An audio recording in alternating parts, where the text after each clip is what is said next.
Hello and welcome back to Asian Cinema Season 2, continuing on with the Jackie Chan films after I think the last one was Project A. I'm now going to be talking about the Police Story movies as presented in the lovely Eureka Blu-ray box set release. The first one, of course, being Police Story, which I had seen before. Many years ago on DVD, I think, and it's one of the most famous ones, if not perhaps Jackie Chan's most famous movie. This was released in 1985, arguably again in his peak. I think this came after Project A, and Project A Part 2 was after this one. So he kind of hopped around on kind of franchises and stuff. I'm not sure what the story is as to whether he wanted to keep making these sequels or whether they were just so successful that the studios wanted to do it. But regardless, this is a Jackie Chan film through and through, and revisiting it was an absolute delight. I thought this film would be in the top 10 kind of action films of all time, in my opinion. It is just set piece after set piece, and just unendingly entertaining, this film. It opens up with Jackie Chan, who is a police officer, leading a kind of sting on this drug dealer. At least I believe he's a drug dealer, the big bad guy who's doing lots of bad guy stuff. And he's got this briefcase full of money, and Jackie Chan and his team, they kind of descend on this kind of shanty town. And this big gunfight ensues, and you don't see too much of that in Jackie Chan's films, but this gunfight ensues, and there's some really great moments of direction. He is a really good filmmaker in putting together some of these stories. There's a beat where one of his fellow police officers is trying to shoot down this alleyway in the shanty town, and he's just so nervous, and you've got a close-up on the gun shaking. And Jackie Chan's like, you got to breathe, you got to relax before, you have this kind of explosive action scene, and then in the midst of all that chaos, you have a moment where it kind of calms down a little for him to kind of try and ease the mind of his fellow police officer, which ultimately doesn't really work too well, but regardless, nice little kind of flowing the pace in a scene like that, which could just be all-out action, which sometimes in Jackie Chan films still works, but I think those little moments really help to ease you into it, especially in the opening scene of the film. And then I'd seen the film before, but forgotten the sheer level of wanton destruction in that opening sequence when the car crashes through the shantytown and there's just buildings like practically exploding.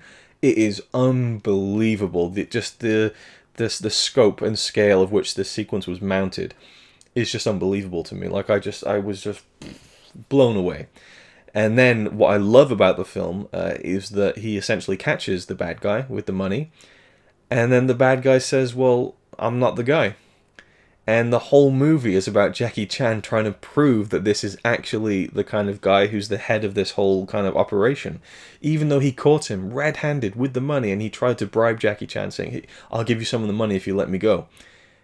Once he tells that to the police officers, the bad guy's like, well, prove it. You got no proof. Because he took off in a bus, and Jackie Chan lost sight of the bus halfway through the chase. So he can't 100% say for sure that this is the guy, even though it clearly is, and who else would be out there with a briefcase full of money. But he's got like the best lawyers who are just really trying their best to get this guy off. And so I really like that as a story. Even if with these movies it definitely is, as I've already said, waiting for all the story bits to finish so you can get to the action. But I think that I really appreciate that story where it's a little bit more different. It's not about catching the bad guy. It's about proving the bad guy that you caught at the beginning of the movie is as bad as you think he is and as you're saying he is, and no one's believing you. And every time you try and kind of get a piece of evidence, it kind of, it slips through your fingers. There's a woman who is kind of a witness, and she becomes kind of the central driving force of the plot, where he's trying to track her down and to get her to kind of confess on tape. And it's one of those like continually flowing series of errors in which, like, he gets the tape, but then the tape, all that kind of stuff that you would expect from a film which keeps that kind of end goal out of Jackie Chan's reach. And sprinkled in throughout is a healthy amount of action scenes, hand-to-hand combat scenes. There's an unbelievable sequence on the bus at the beginning where he's hanging off of the side of a bus with an umbrella, and then a bunch of the stunt guys actually accidentally smash through the front window of a double-decker and just land spike right on the concrete. Apparently they were supposed to hit the car that was in front of the bus, but they didn't get enough momentum, I guess. And so it's just It's unbelievable when you see these guys fly out of a window of a double-decker bus and just spike on concrete. I mean, at one point it's really impressive. At the same time, it's just awful. You just, I feel so bad for them, you know. But at the same time, it gets shown in the movie, and anytime that happens, often it's in slow motion. You know, Jackie Chan really shows kind of everything that happens with his stunt guys, with himself in those stunts. And there's even really funny sequences that aren't really revolving around fight scenes, like hand-to-hand combat. Specifically when he's trying to convince the witness that she needs to come and stay with him, and so he gets his friend to pretend to be someone who's trying to attack her. Phenomenal sequence. The comedy, the kind of the timing of everything, the way he plays it, which is very over the top, but it really fits the style of the whole movie. And then you have his girlfriend, played by Maggie Cheung, who I have been more familiar with in something like In the Mood for Love. So a very kind of stoic performance, and then you see her in this, and it's very animated. And I believe she's in Project A Part 2, I think. And I'm not sure if she's in the sequel to this film, but she plays the girlfriend of Jackie Chan, and obviously she kind of gets confused when he's got this female witness at his house. And an incredible comedic scene is when he is kind of in a bit of an argument with his girlfriend. She's left, and then she comes back in, I think, and he's just talking without realizing she's there about like how, you know, he's basically playing the kind of bravado kind of tough guy role to this female witness, kind of making it seem like he doesn't care about her because he's trying to act tough. It's not really what he feels, but then his girlfriend is there all the same, and she thinks that's what he really feels. It actually reminded me of, like, it was like Buster Keaton on crack. You know, Buster Keaton's movies are always built around this just continual series of him putting his foot in the kind of wrong place without really meaning to. You know, he has the best intentions, but he always ends up screwing up something, and it just keeps snowballing.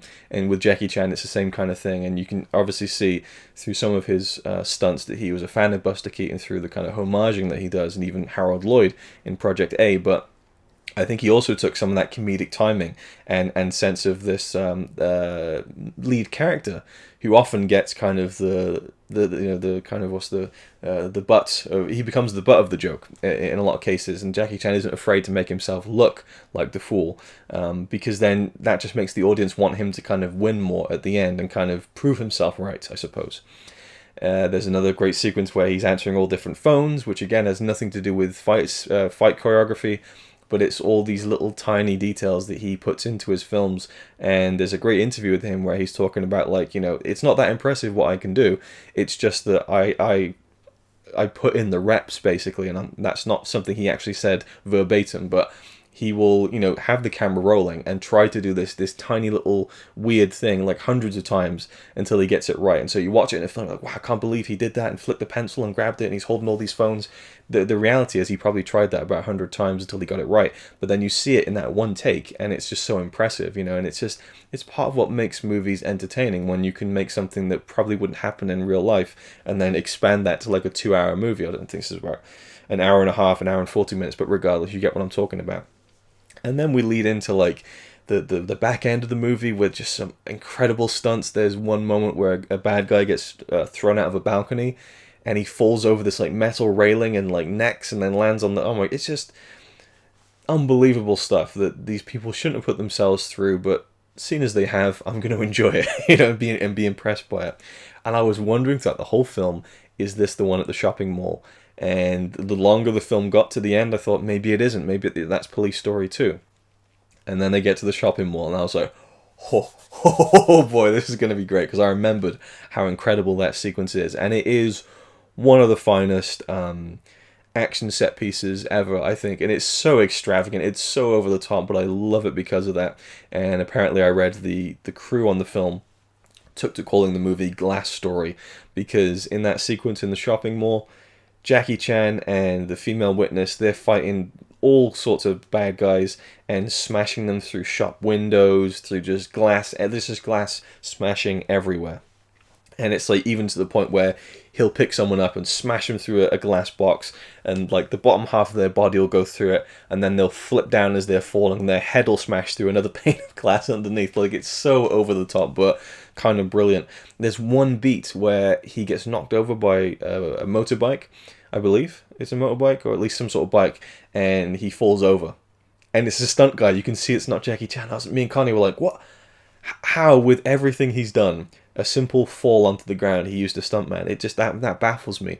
I don't care that he did it. I mean, by all means, use a stuntman for certain things, but it might have been that I think he got hurt twice, like seriously, in the big shopping mall climactic finale. There's one where he falls off a balcony and like smashes through like this whole kind of gazebo thing, I think. Apparently he got really hurt there. And then, of course, the finale where he slides down a pole about, I don't know, 60, 80 feet and gets his hand, I think he got like second-degree burns on his hands, and then he smashed through this other thing and hurt some of the vertebrae in his back. I don't know.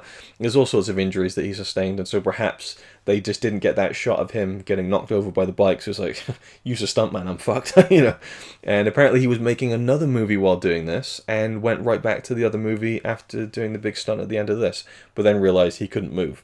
So it's one of those things where you just can't believe what you're seeing. And whenever I'm in a shopping mall that has lots of lights and stuff, I immediately think of this. And that goes back to like years ago. I remember in Norway, when I used to live in that great, great country, that our local shopping mall centre had many levels, and around Christmas time they would put these big kind of long kind of strings of lights, and it always made me think of Police Story.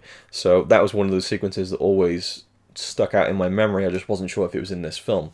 The transfer on the Blu-ray looked fantastic, a little bit dark at times, and there is an alternate cut, the Japanese cut of the film, which is an extended version actually, and it isn't cleaned up and 4K restored, but the color feels a lot healthier and film organic. But we watched just the regular 4K restoration, which did look fantastic.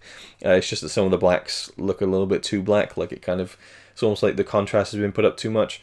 But I mean, oh, and there's actually a couple of times where the audio drops out, which I think they did a disc replacement program for, which I need to kind of follow up on. But regardless, it didn't really spoil the enjoyment too much. And I would say this is easily my favorite Jackie Chan film, because it has just unbelievably jaw-dropping moments, but it also has a story that I think is really good. And there's also a fight sequence at night with these bad guys in two cars, and they're just like drop kicking each other. They're flying through the windshield of the car. It's just next level stuff. It really is. So I highly look forward to checking out Police Story 2. I'll do a review for that one as well, and then we'll move forward. There's a few more I have on Blu-ray to talk about. This will very much be going all over the place, not in chronological order at all. So we'll be going from like, you know, prime Jackie Chan, you know, like that, and then to, I think I have Drunken Master, which is like back in the 70s. So we'll be going around all over the place, but I wanted to cover a lot of Jackie Chan films. I'm now in the real Jackie Chan mood. So, yeah, I'm just excited to watch more of them, to be honest, and talk about them. So, yeah, if you've seen any of his films, if you have any particular opinions about Police Story, I would love to hear them. Thank you for watching, and I'll see you in the next video. It's alright by me. Apart from the fact he throws cans of Carlin into a tree. Yeah, he's really cool. Yeah, he's really cool. But he's not quite as cool as you.